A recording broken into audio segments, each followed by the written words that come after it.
Welcome to Man Does Tech, where I solve the problems you didn't even know you had.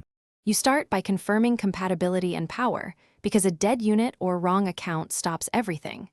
Once you have Wi-Fi and the Google Home app, sign in with the account you'll use for voice control. Next, add the device. Tap the plus in the app, choose Set Up Device, then follow on-screen pairing prompts. Make sure to allow location and Bluetooth if asked. These speed discovery and prevent pairing failures later on.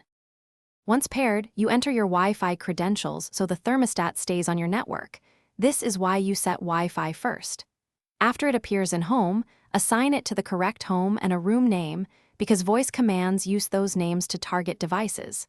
Then configure basic settings, schedule blocks, temperature limits, and eco preferences to save energy. Make sure to review advanced options like HVAC compatibility. You finish by testing control. Ask Google to set a temperature and use the app to confirm the change. This proves app-to-device communication.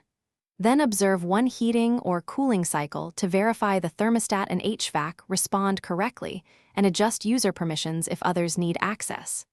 If the unit is unresponsive, reboot the thermostat and your router. If that fails, remove and repair the device in the app. That usually clears stale pairing data and restores control.